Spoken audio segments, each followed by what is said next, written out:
We might give it another minute just because spring break can go both ways. You can not be on the call at all, or you can be distracted and late.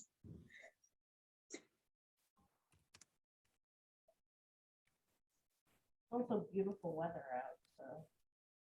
It is. Yeah, it's light later, so, you know, people may just be outside more.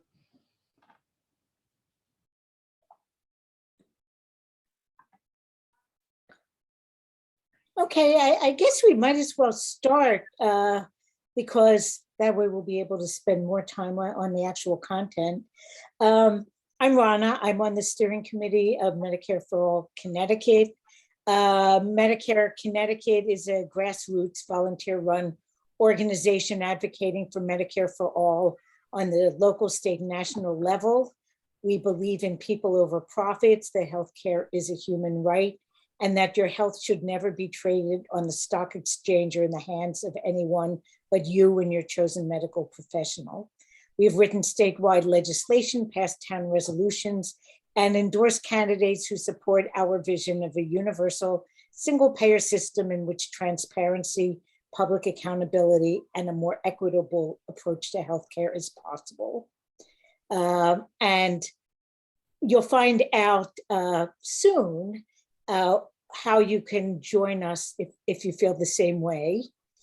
Sivan, you had some slides, right, that we could show about what Medicare for All has been up to these last few years. And I hope I'm not too droopy. This is actually my 4th Zoom since 2 p.m. Okay, Medicare for All Connecticut, our website, medicareforallct.org. We're on Twitter, we're on Facebook. You can email us at info@medicareforall.org. I guess next slide. Oh, and Instagram, I missed that. This is just a little bit of our history. The group began in 2018. Activists handed over petition signatures to Chris Murphy, almost 17,000 signatures, encouraging him to co-sponsor the national bill. He didn't do it, but 17,000 was a good showing. In February 2019, Johanna Hayes was our first Connecticut representative to co-sponsor federal single-payer legislation, and she had met with Medicare for All Connecticut members. In August 2020, we put on a virtual forum with Senator Blumenthal, who is also co-sponsored single-payer universal health care on a federal level. And in August 2021, after months of canvassing, tabling, and phone banking, the New Haven Board of Alders voted in favor of a resolution endorsing Medicare for All, joining New London, Wyndham, and Stamford. No, I think they came before Stamford, actually. Okay, next slide.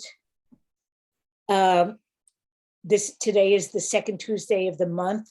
We have monthly public meetings every second Tuesday, and you can get all the information about our other upcoming events at our website, medicareforallct.org. So I'm going to hand it over to Sivan, I hope she doesn't mind, to talk about different ways people can get involved in our group and support it. So thank you, Sivan. Thank you, Rana. Yeah, so my name is Sivan, she, her, hers. I'm in New Haven.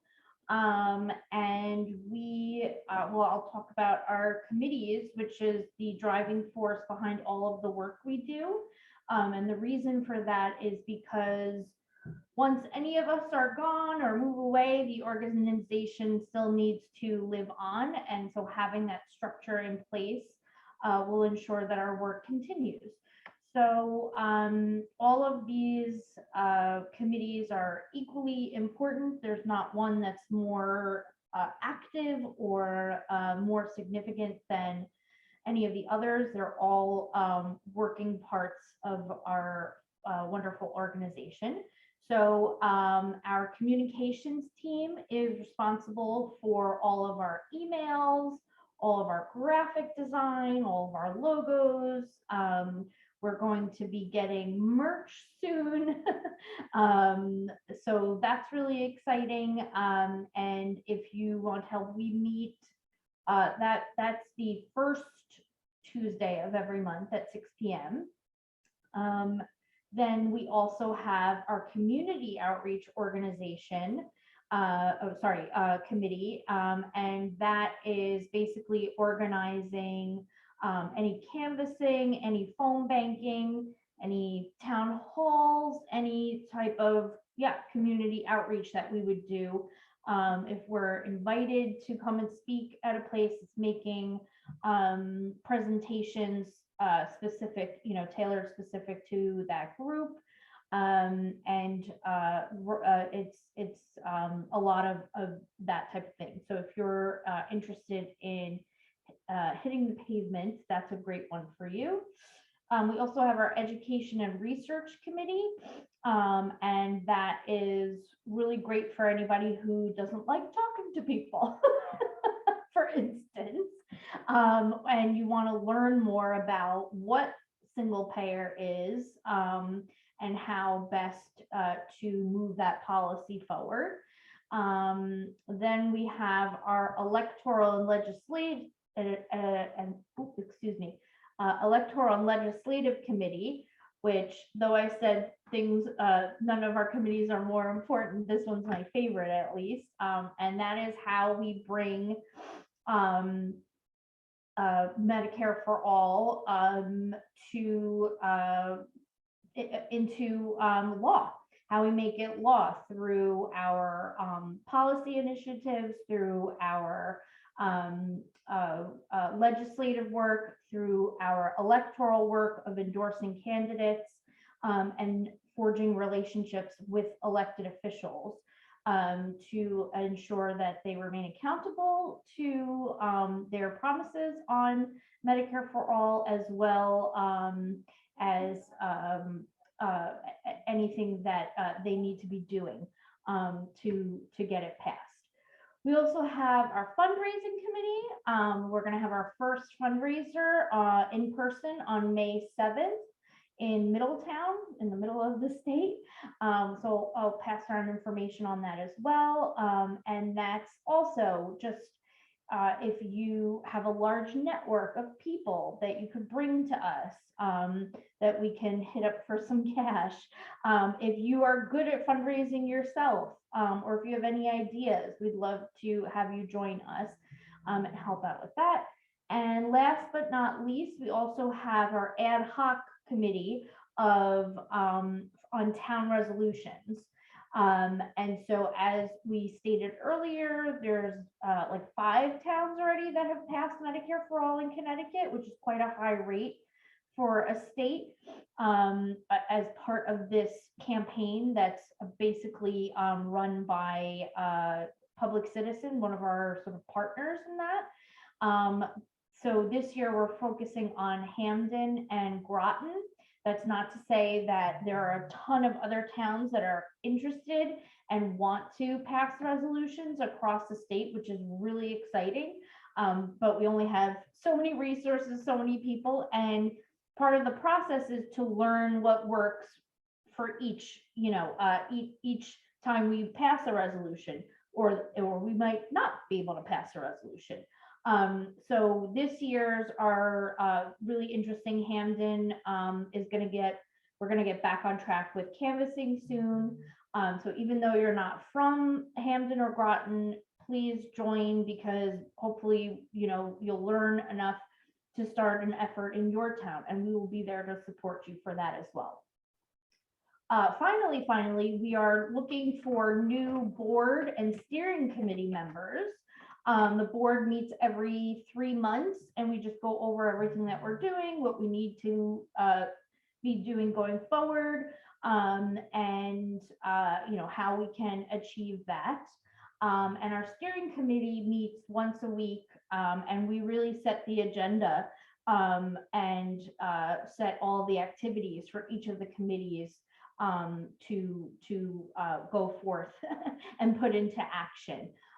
So if you are interested in joining the steering or board, please email us at info@medicareforall.com. info@medicareforallct.com. I will put into the chat now all of our links and things like that. So we've got our website there. You can find us on social media everywhere at Medicare for All CT. There's a Google document there, a sign up form for any of the committees. We'd love to have you. If you're able to donate and make a monthly recurring donation, even as little as $5 helps, so that we can get that merch. And we also have our newsletter if you sign up there as well. And then I'll just share on our website. Where's your screen? If you go to our website, our beautiful website, oh, there's me and Pete. And Pete again. And you go to the Take Action section. This is where all of your digital advocacy hacktivism can take place. You can sign on to any of these actions that we have. We have a bunch more that we'll be adding as well. But from the very quick comfort of your own couch, you can, send a letter through our action network. And that's super helpful to let your legislators know what you support, because they still need to listen to things. And finally, we have our spring fundraiser. So that is Saturday, May 7th at 3:30 at the Free Center in Middletown. I think Holly put a link in the chat, or Pete, I think put a link in the chat. And if you RSVP, that would be fantastic. We'd be so happy to see you there. We'll have music, we'll have speakers, we'll have our merch. Please bring friends and family along. If you're unable to join, just please consider making a donation. A monthly recurring donation would be much appreciated. And I believe that is it. Thank you, Sivan. Now I'm going to introduce our speaker for tonight. Those of you who have come to these meetings before know that we always have a speaker as well as some business at our meetings. And tonight's speaker is Dr. Ellen Andrews, who will be discussing the Connecticut Health Policy Project and building a healthcare policy toolbox. Ellen Andrews has led the Connecticut Health Policy Project since its inception in 1999, which is a very long time. The project publishes issue briefs, conducts research, hosts briefing and webinars, and publishes Connecticut Health Notes and the Connecticut Health Notes blog.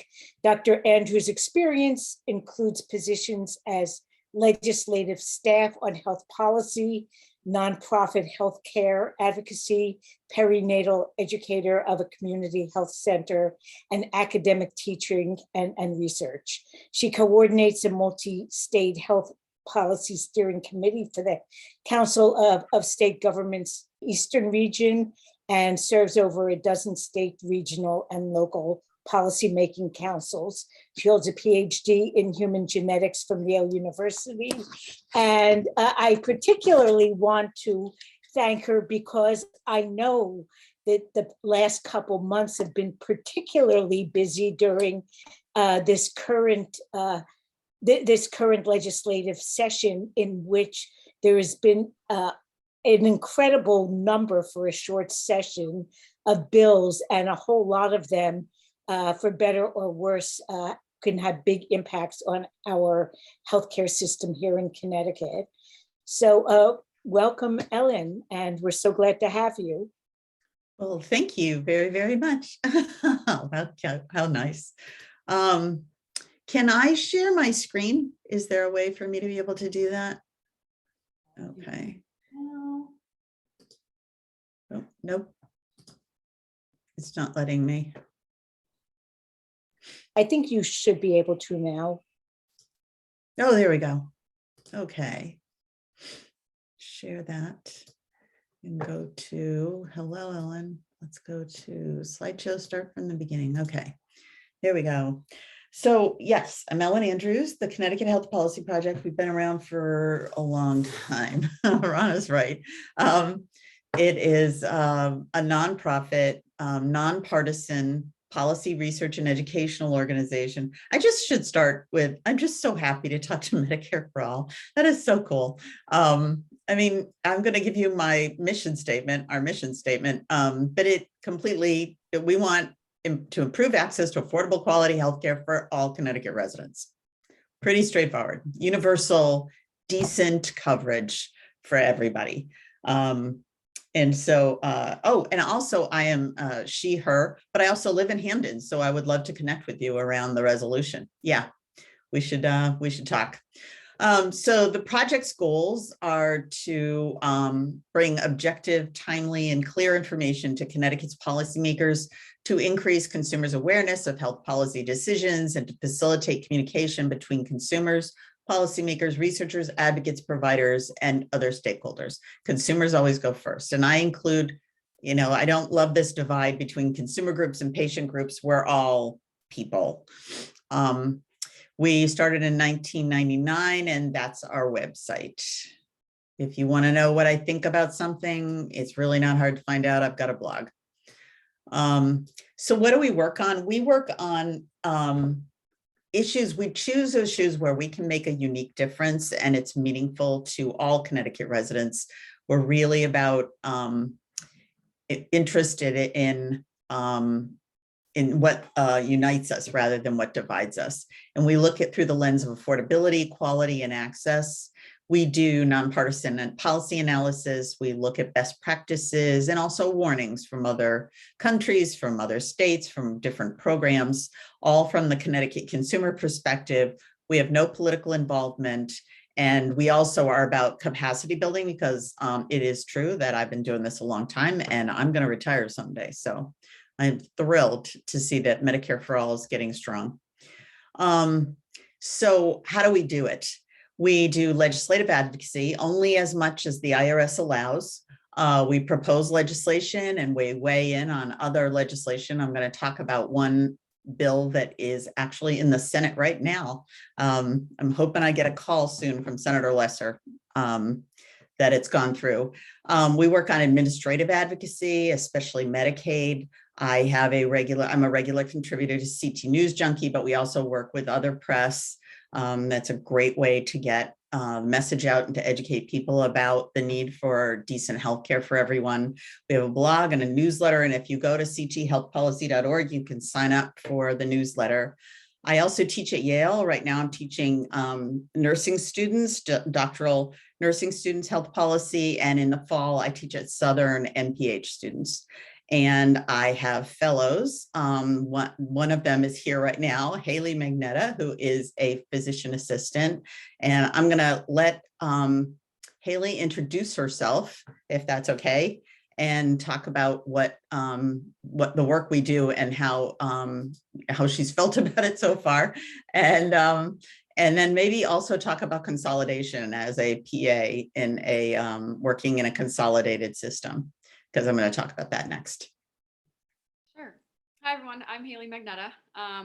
Thank you for having me on, and I'm really enjoying this whole presentation, so this is wonderful. Yeah, so as Ellen was saying, I am a fellow with the CT Health Policy Project. We have been working hard on the consolidation bill, which I'm sure Ellen will talk more about.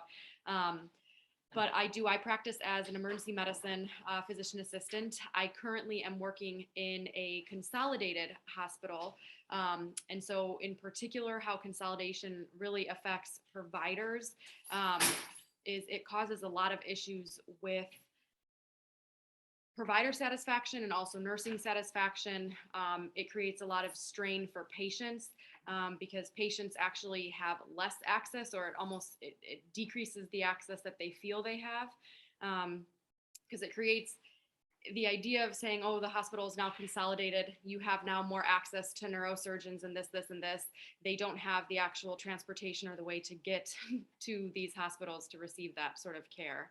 I guess also coming from a provider standpoint as well, unfortunately, when hospitals do consolidate, we often see that nursing and providers' salaries kind of get cut a little bit in ways like where our benefits are no longer extended. Vacation time is often cut. So all in all, it doesn't help much. It doesn't help much when you actually look at it from the provider and patient side of things. I feel like I'm rambling, so I'll leave it there. No, it's the stories that you've told me in the times that we've been working together about, especially, for instance, your safety, your personal safety. It's I mean, nursing and emergency medicine, it can be a dangerous job, and the rate of injury is very high, and consolidated groups start cutting back on everything. They cut back on clinical staff, but also security, things like that. Yeah, it's been unfortunate. We've seen that a lot, again, particularly with this hospital that I'm working for now, since we have been consolidated.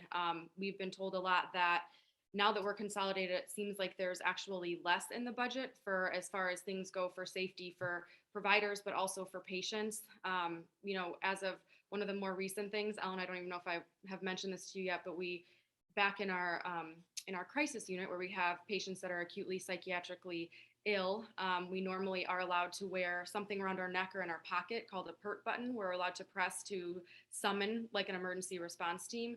And those recently have been gone. They were taken away. And when we asked why, we were told that was no longer in the budget.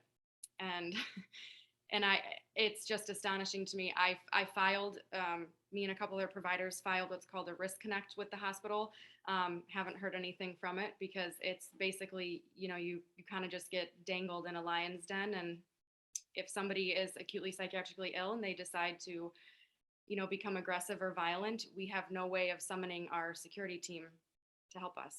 So. Okay. I did not know that. That's terrible.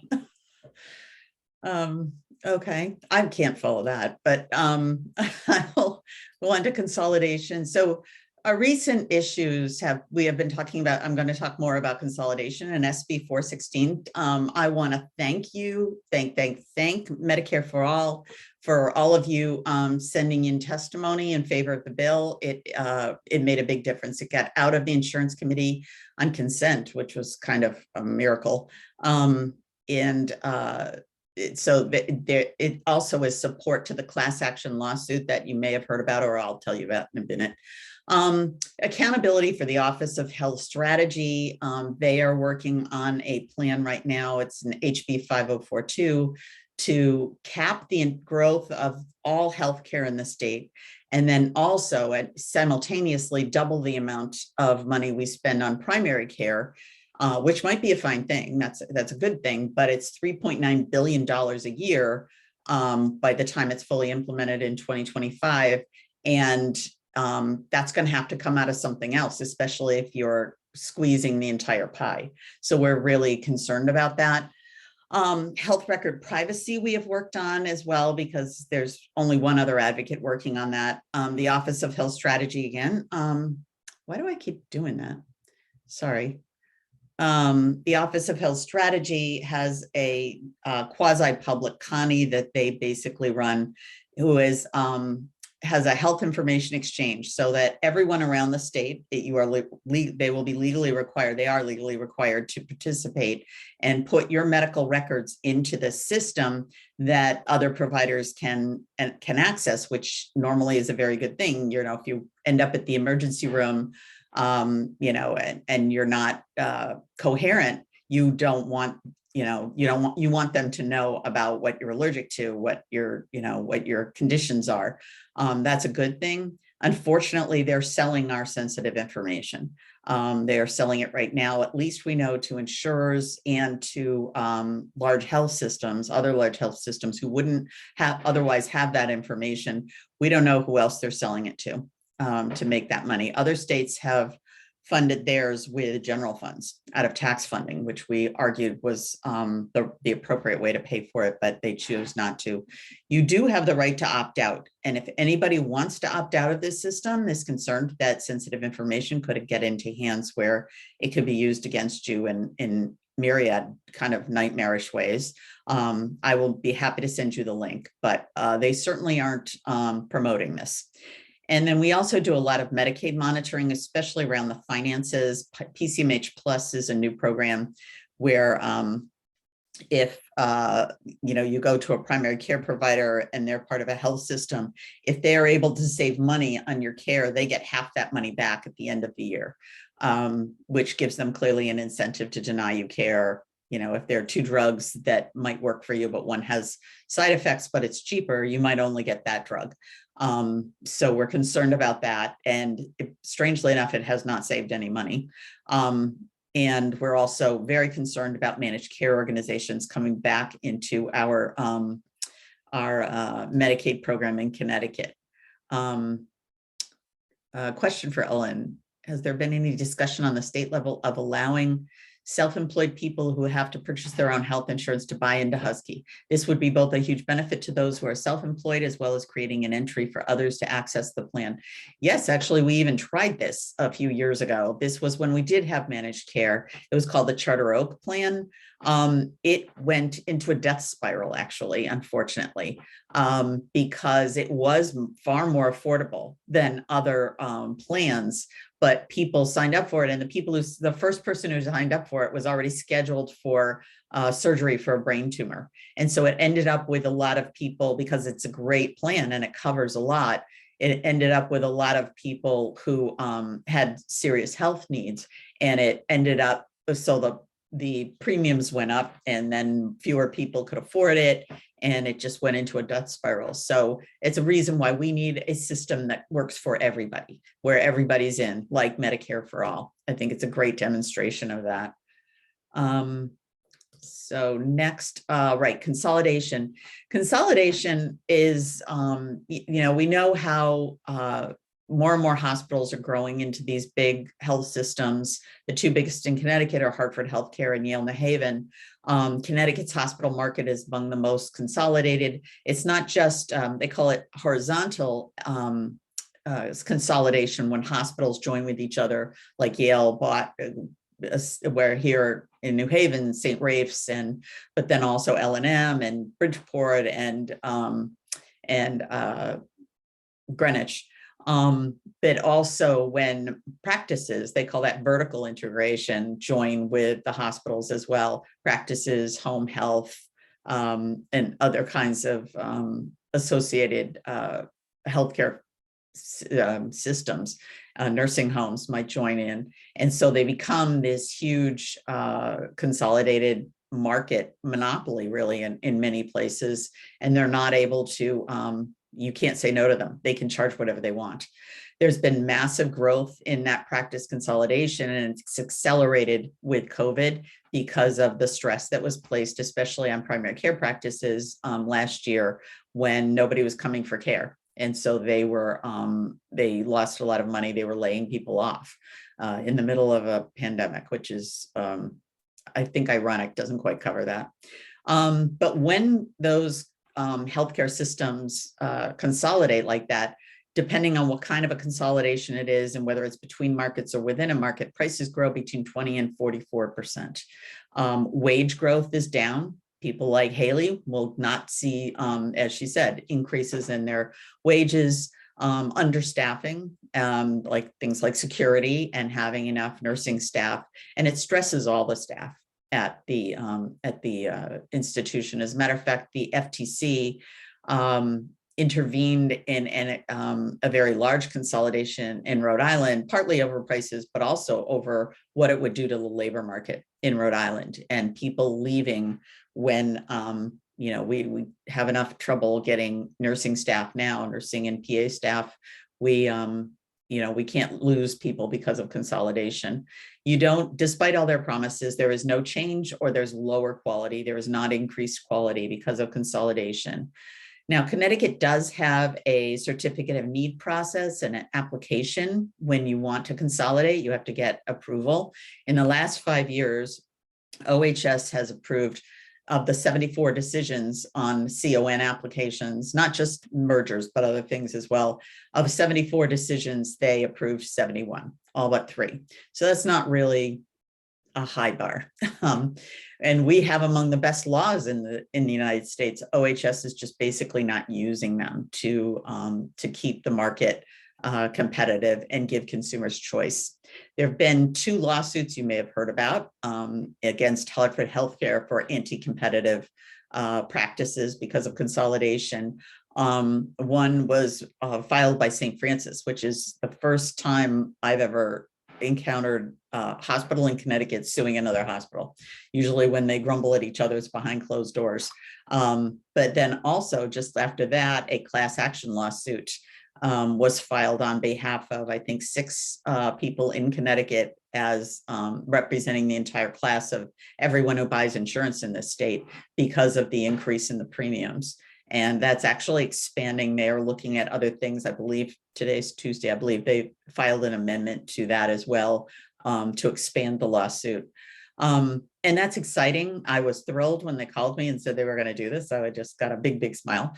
But litigation won't solve our statewide problem. Litigation, it only is going to apply to Hartford Healthcare. It's going to take years. It's very difficult to prove. It's not prevention. I mean, we will have lost millions of dollars by the time that lawsuit is decided.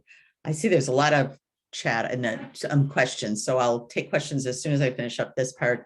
So SB 416, not promising that this is going to solve everything, but it is a really important bill that I really want to thank Medicare for All. I am incredibly grateful for all your advocacy and testimony on this bill. And it is coming up in the Senate this afternoon or tonight, this afternoon. Yeah, I've been on Zoom all day too, just like Rana. It is hopefully going to pass. It prohibits health systems from inserting anti-competitive clauses in payer contracts. And all or nothing, for instance, if there is say a cardiologist who's out in Windham County and maybe a pediatric cardiologist or a hospital that is the only one for miles around, the Affordable Care Act requires that we have access within a certain number of miles or minutes driving to healthcare. And so that facility or that provider is now a must-have provider in everybody's plan. If you want to have a plan in Connecticut, you have to include that facility.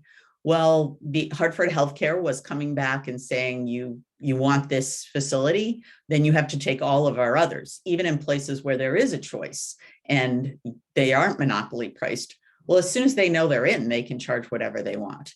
There's also a prohibition in the bill against anti-tiering and anti-steering clauses, which would basically keep payers from allowing to encourage people and also to share some of the savings with consumers. If there are, for instance, the state is doing this right now with Centers for Excellence. If there are facilities and programs that are doing a better job in terms of quality and also keeping costs down, they're now sharing that with members. And they're saying, if you go to one of these places, we're not just going to save the money, but you will too. They charge lower copays and less coinsurance.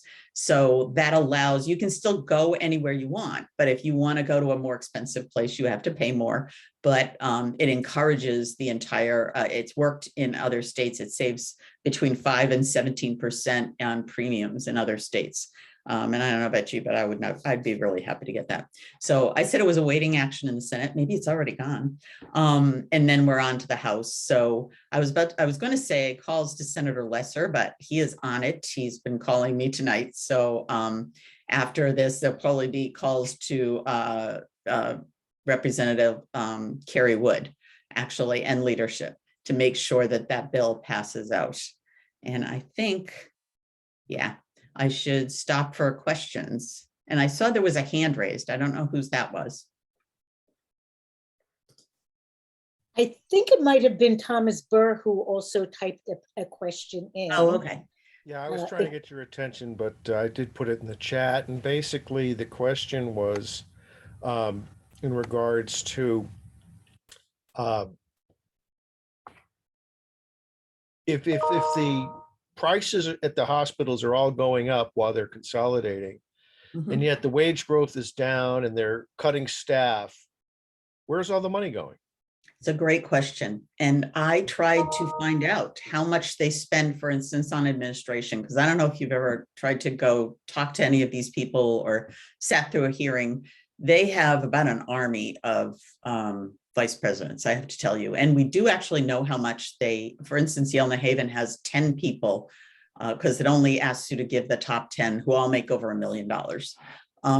And so I wanted to see, because we can tell, and there's actually not just tell, but get limits on how much insurers can spend under the Affordable Care Act. They can't spend more than 15 or 20% on all administration profit, all of it. There is no similar requirement on the hospitals. So it's a really good question that I know Haley has asked a lot, like, why can't you afford, security?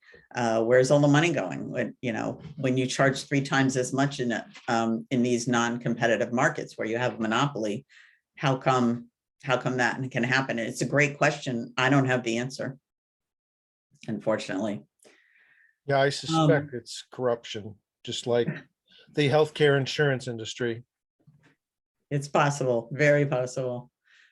Peter Cunningham says the preponderance of evidence shows that the increase in hospital prices we've seen over the last 20 years has been driven by the profound increase in consolidation that has occurred in the hospital sector. It is really striking.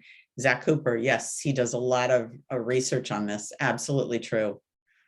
Let's see, my mouse just doesn't seem to want to work today. Let's go down. Oh, here we go.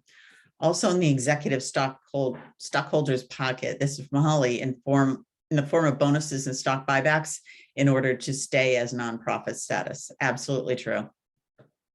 Absolutely true. So are there any other questions about the consolidation piece? Because I'm going to move into some other work that we're doing that I'm kind of excited about. Okay. I will move on. So I want to tell you about our advocacy toolbox. When everything shut down with COVID, we decided to update an embarrassingly outdated advocacy toolbox that we had. And so I spent that summer learning WordPress and also rewriting of the pieces from our health advocacy toolbox, which is at cthealthadvocacy.org. It's a very large, it's hundreds of pages, comprehensive but accessible resource.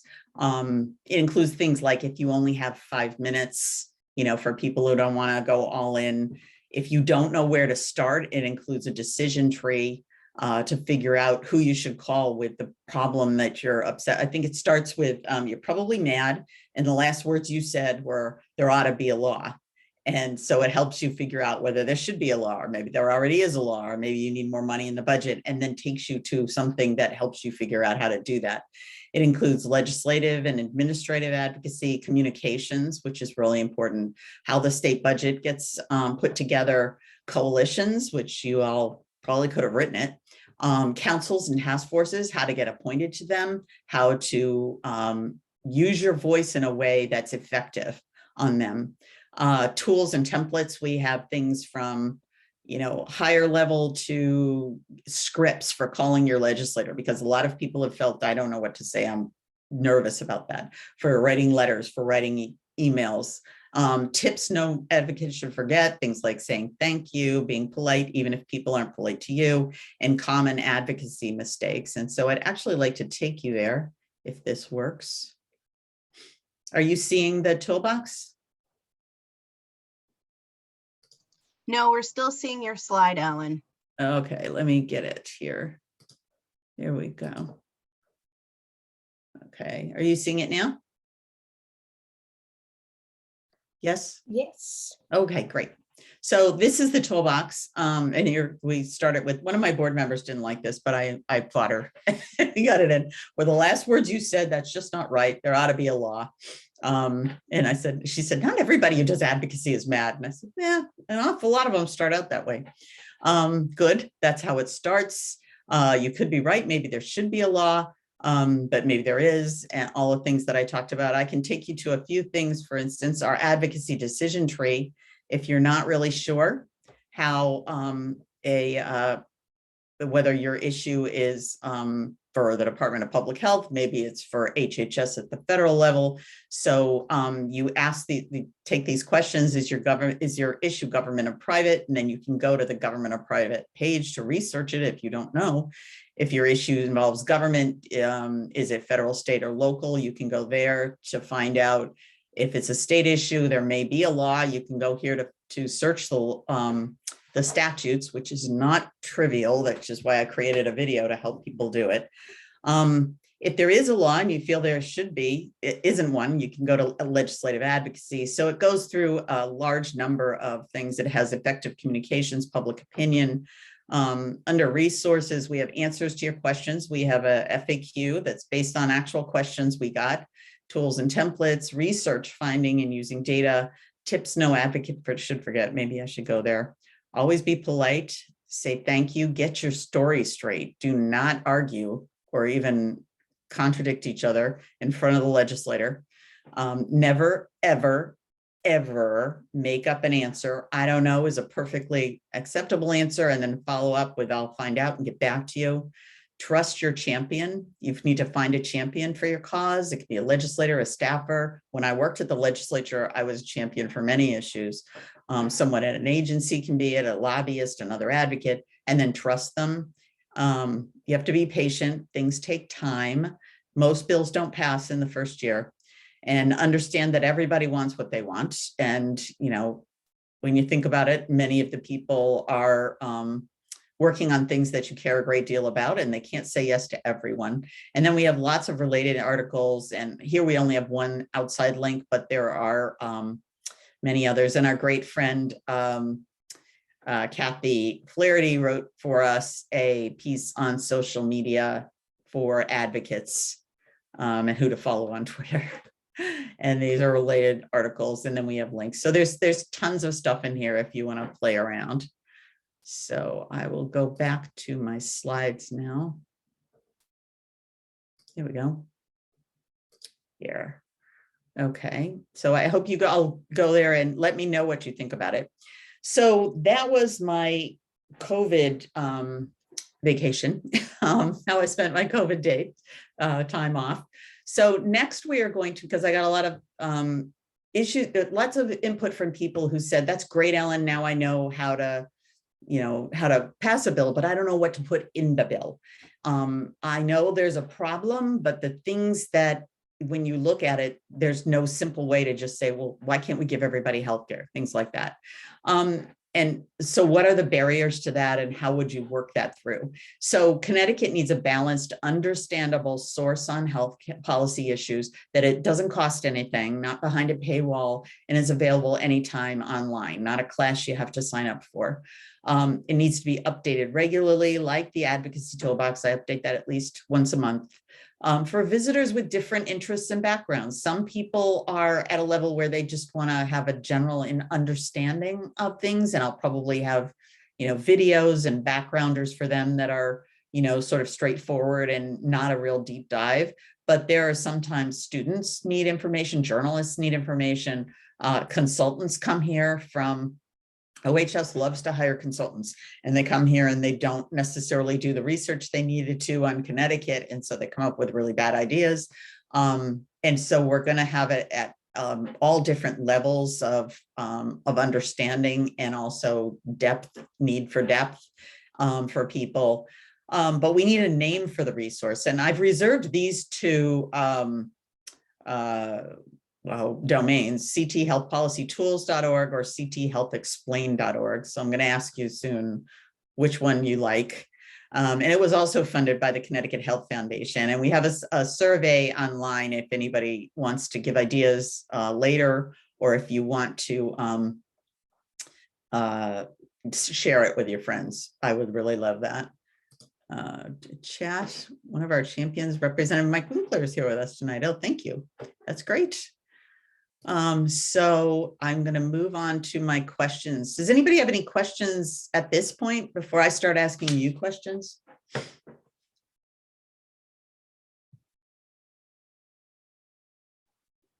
I can't see if there are any hands raised. Are there any hands up? I Don't don't see see any. any hands up. Okay, all right. Well, you all now, the price of letting me into your meeting, you may never have me back, is that you all have to give me input on how I should build this thing. Let's see, chat. Oh, how do I feel about the issue of mental health parity? I am a big fan of mental health parity. I would love to see it someday.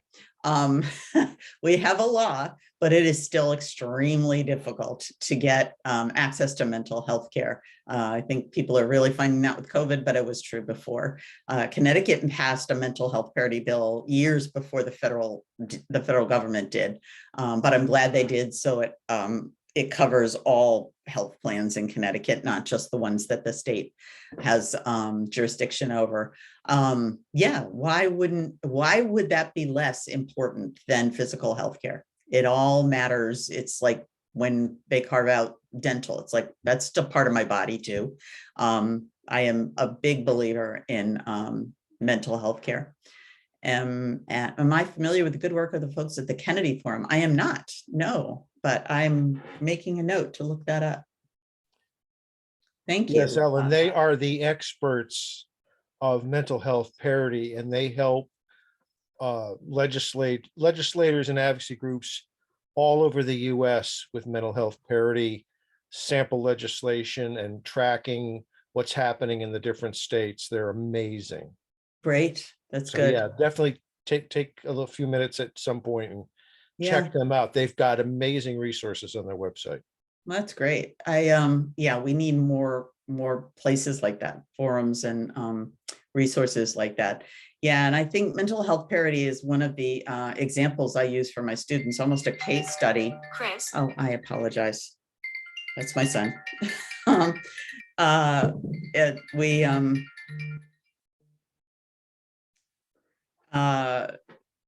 It's a great example of when you pass a law, it doesn't always fix everything.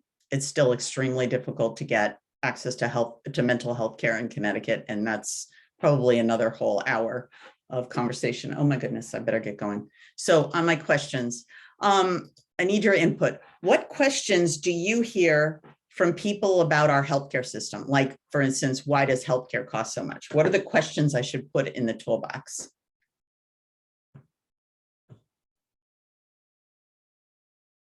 Why can't I get the medication that my doctor ordered? Or Why is service that such a problem? treatment? Yeah. The treatment, right? My doctor ordered. That's a good one. Why do insurance companies deny my treatments? Denied treatments. Yep, good one. Who can help me challenge a hospital bill that I think might not be legal or fair? Office That of the actually is the Healthcare office of- Advocate. Yeah, Yeah, exactly. What does yeah. the Office of the Healthcare Advocate do? There you go. Yeah. Oh, yeah, that's right. OHA do. Yeah, I'm gonna have a lot of references because that's not a policy issue. That's just an enforcement and like it's just like totally wrong kind of thing. And we can't pass a law that we have a law. We have an office and but yeah, they still do. They still do it. What does OHA do? Okay, next question. Why is it so difficult to find a specialist that will take my insurance? What kind of specialists?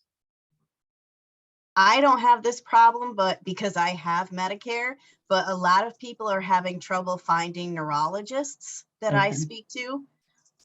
There's a shortage in Connecticut of neurologists, actually. Kids Okay. psychiatrists too. Yes. Yeah. Yes, I knew about Yes, that. and APRNs, psychiatric APRNs, Okay. it's really hard to find people to prescribe medications. Okay. And Rep Winkler has put in the chat, why do prescription drugs cost so much? Because Yeah. as we know, we the taxpayers pay for the research and development more so than they keep feeding us this BS line that, oh, it's so expensive for R&D. BS. We do that. We pay for that. Not Yep. you liar faces. Tell us how you really feel, Holly. No, it's absolutely true. I mean, when I was a doctoral student and then a postdoc in hematology, NIH paid for all of my education, and some of that later was involved in some. Trust me, I wasn't involved, but it was used by in development of drugs. And the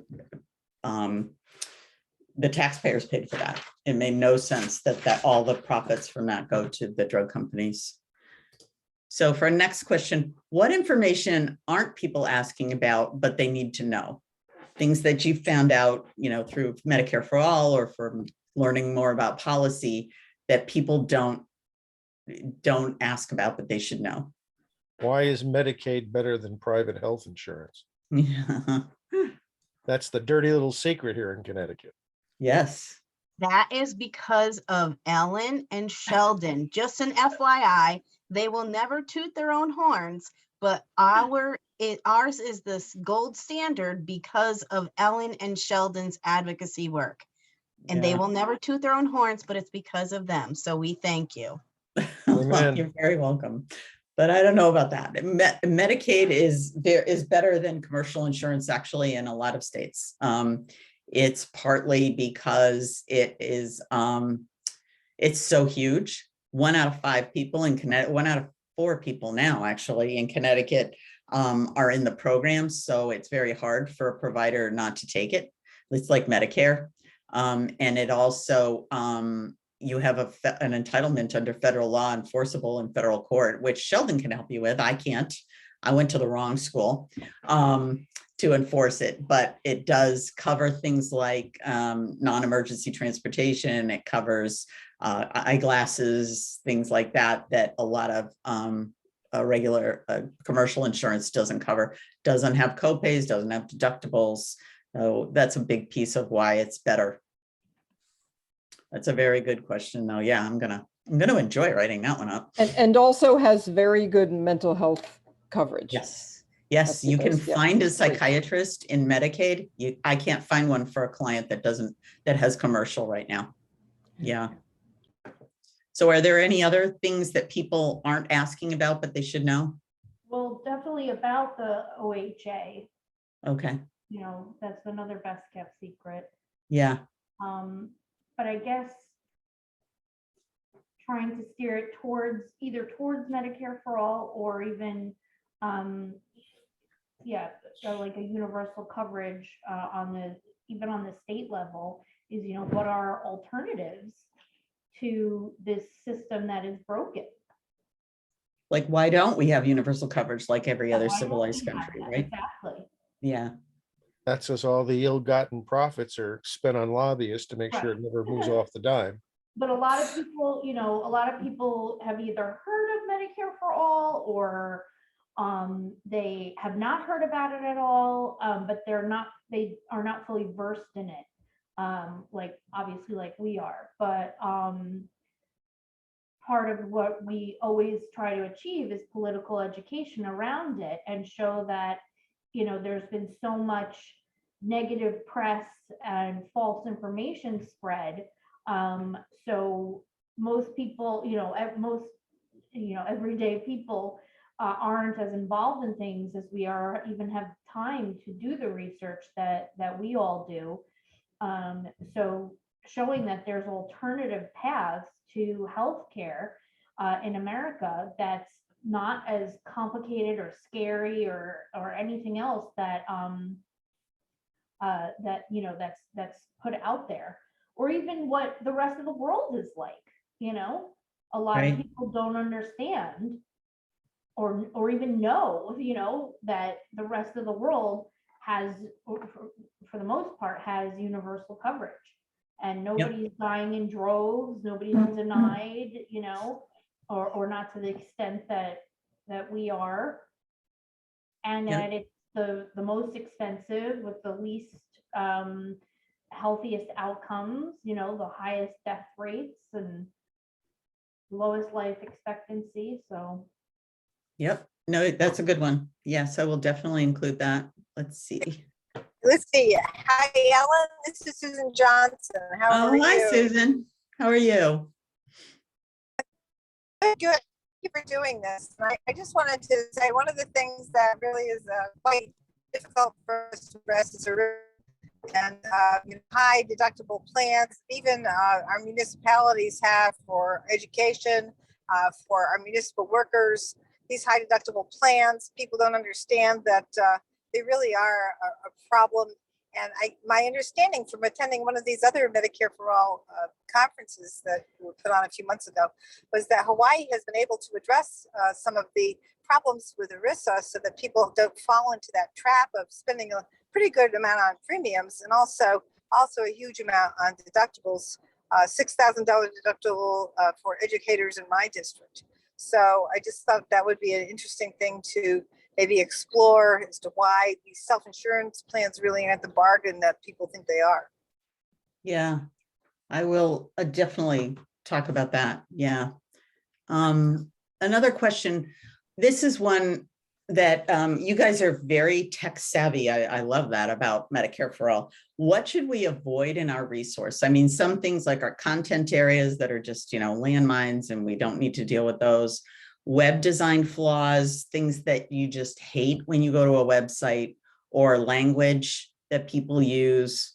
Are there any things that we should, that are just pet peeves? Make sure we don't put that in.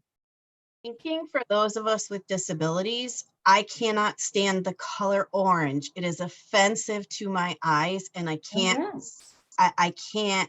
So a lot of us have sensitivity to different colors, and I'm not the only one. So I would certainly run it by, kind of our coalition and some other people with disabilities before you go live with anything, because some colors are quite offensive. And then just kind of freak out the brain for those of us who have TBIs. Mm-hmm. Yeah. So that's a really big thing for me. That's why we're having issues with our new website as well.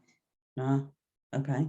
Yeah, pages that are too busy also turn people off. It's better to have very high level and be able to drill down into greater levels of detail by clicking on links than to overwhelm people with information on a page.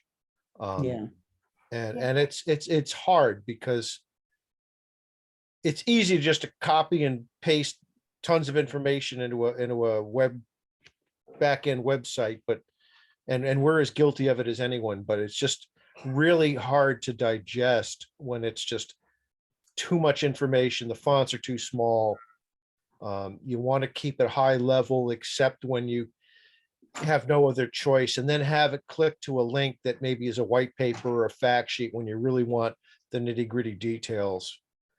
But allow people to just kind of graze at a high level at first to keep it simple and easily understood. Okay, that's really helpful. Thank you. I think one of my peeves is as some websites have been improved over the last several years to make them look nicer, but it's harder to find stuff on them than ever. It's like, it's not clear where, what you click to find whom to contact or to find things. I have to say the state of Connecticut, like the Secretary of State's website, that's happened too. It looks a lot better, but to figure out like the phone number of the person who you have to call for this certain bit of information is like really hard. So the key things that people have to find should be easy to find. Well, any That's something- website Yeah. should have as part of their design team, someone who knows nothing about the content. Right. And everyone forgets that. They think that everybody knows this stuff backwards and forwards and can therefore navigate it because they know what's already out there. And it really behooves anyone, if you're starting with a clean sheet of paper, to employ people who know nothing about it and then have them go and use it and watch what they do and how they access the information and what they struggle with. And it takes time. It's time consuming. There's no easy way to do that, but you'll reap a lot of benefits if you do it that way. Yeah. I agree with, Oh, sorry. Go ahead. yeah, I agree with that. As someone who tends to be very busy and typically has more things to do than I can do, I will sometimes just, if I can't find what I need right away, I might just give up and just say like, okay, well, I can't do this right now. Right. And then I may get back to it, I may not. So yeah, like, asking like, could your grandmother, like navigate this site, like is probably a good basis. Yeah, I use this wonderful site. I can't say enough good things about them. Web Designers Creative, and they also keep my website like up and running. And we had ransomware, actually. Somebody took it down, hacked my into my password and took it down, and they were able to get it back up in no time. I think they're phenomenal. But yeah, they know nothing about what I do. And they, the person who actually designs it, with me, but then they give it to somebody else, who works in another part of the organization and has them go through it. And then they kind of blow the whole thing up and start over. It's actually a really, it's scary process, but it's like, no, I liked it like that. But it has made it a much, much better process. Yeah, well, you got to know your audience. That's always the key thing, because you are not your audience for your website. It's the people who you're trying to reach with the information, and it's really hard to see it through their eyes sometimes. Right. No, good points. It's also a bit of a balancing act because you also have to figure out what you want people to do on your website. I was going to ask Pete and Amanda, who are on our comms team, to speak to this, but what we want for people to do is to sign up to our newsletter, is to donate, is to join a committee, or to take action. So those are the things that we highlight for people to really click on first. But yeah, Pete and Amanda, I mean, do you have any other advice on designing a better website? Not really. Yeah, I dropped a link in the chat for free online accessibility checker. Website accessibility is a big thing. And it'll flag for you if the colors and contrast that you're using on your website are difficult for people with visual impairments. If you don't have alt text or things like that for people who use screen readers. And if you're using WordPress or something like that nowadays, a lot of that's baked into the theme. But it's good to just look at. And otherwise, yeah, just having clear calls to action and not to overdo it, like people already said. So. Okay, great. This is very helpful. So which of these issues do you think I need to include? And you can say all of them, or what am I missing as well? Or are some of these like, nobody really needs to know that? It'd be good to include advocacy organizations. Who do you turn to when you just can't figure it out anymore? So in terms of not like for the advocacy toolbox, but advocacy organizations that you could call with a question, like a policy question. Okay. Yeah, that's a good idea. I love that. so we don't have to answer everything. I love that a lot.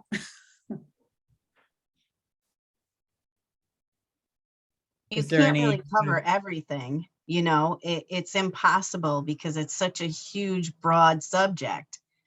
Yeah, I intend to have a lot of links out if you want to know more about something, because you know, this gets down to very micro issues. And you know, there are journal articles. You wouldn't believe that there's a thicket of journal articles on, you know, just exactly how to you know, pay doctors, for instance.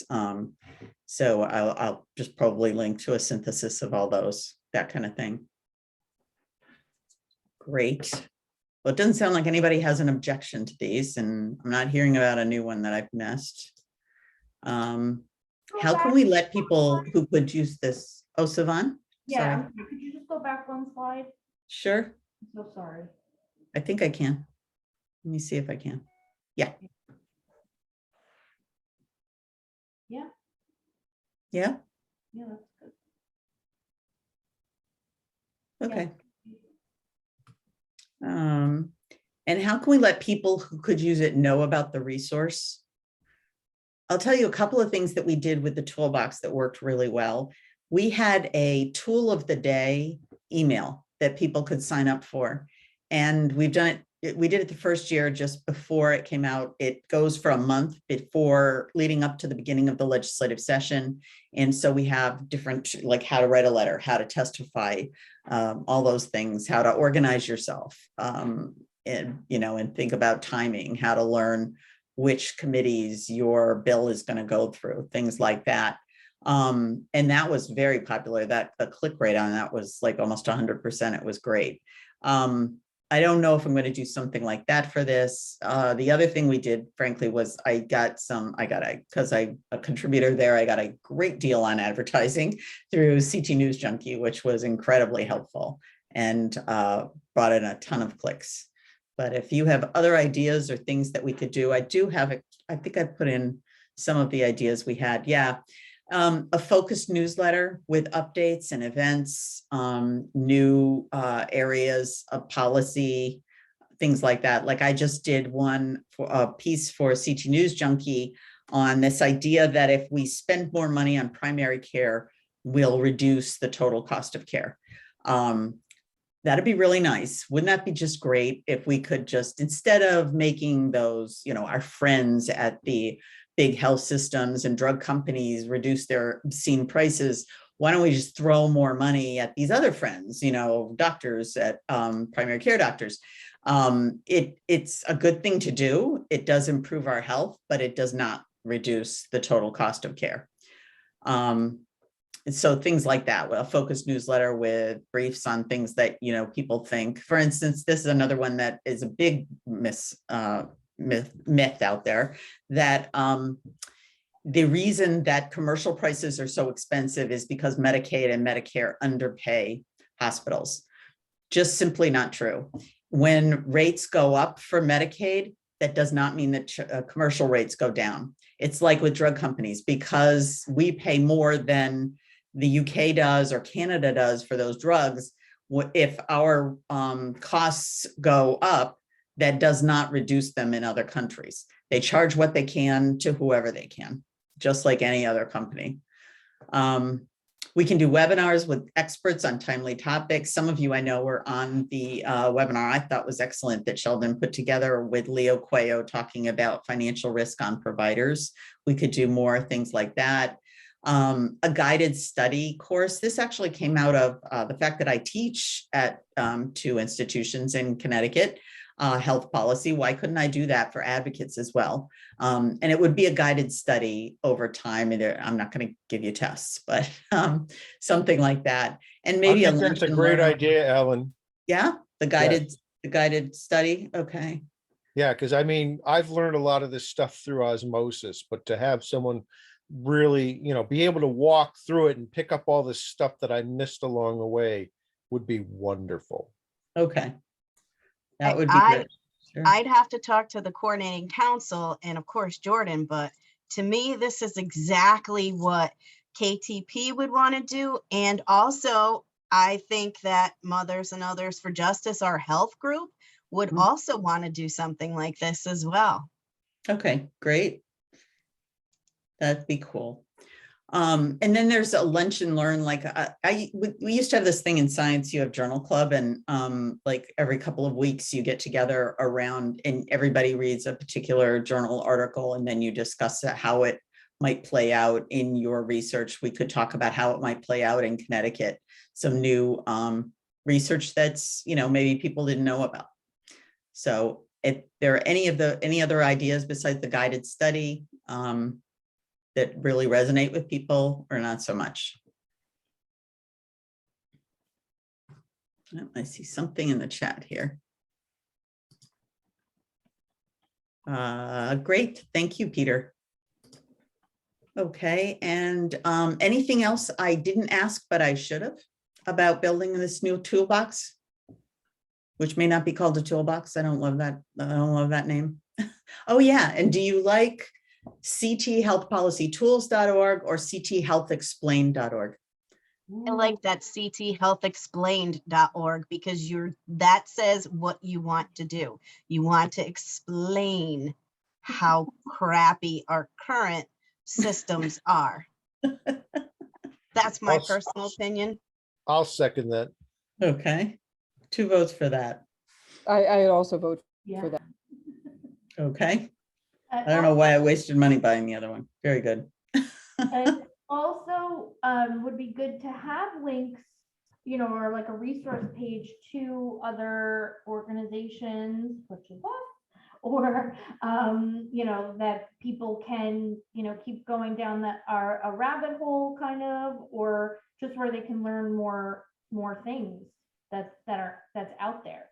Right. And that they're not alone in their struggles. Right. Well, that's the thing. There's a lot of advocacy organizations out there. Exactly. Mm-hmm. And Yeah. it's good to have them. An advocacy group that's the right fit for them, Right. Well, this is great. I know I'm way over my time. I really appreciate it, but I think that was it. Oh, there you go. You have my number, and I sent Siobhan the slides, so she can send that out to everybody. Well, thank you. And you did go over your time, but we had allotted some time after your presentation to talk about legislation, but you actually covered that in your early part. So, Oh, good. we really are pretty set for the evening. Oh, good. So thank you. Great. I don't know how to turn off my sharing. There you go. There we go. I think Siobhan did it for me. Well, thank you all very much. I'm actually Ellen, going that to was jump off and fantastic. find out what it was my son wanted. Thank you so Thank much, you. Ellen. Thank you. Thank you. Yes, And thank keep you, in Ellen. touch. Bye. This was very good. See you. Thank you. Great. I'll put all of our links in the chat again, because I know once people sign off, the chat is kind of not available, but there's our website, our social media handle. If you'd like to join a committee, if you are able to donate, thank you to those who donated tonight, and to sign up to our newsletter. So thank you all for coming. And just so you know, next month, the meeting will be, I don't remember what date in May. Is it May 10th? And Sheldon Taubman, whose name did come up tonight, from Disability Rights Connecticut, is going to be the speaker at that meeting. And a lot of the topic will be sort of a review of the legislative session, because there was so much legislation related to healthcare that our legislators, and thank you to Rep. Winkler and Rep. Johnson for being here. We know that you've been inundated for a short session this year. We thank you so much. So yeah, we will see you all next month, I hope. Or sooner. Take care, everyone.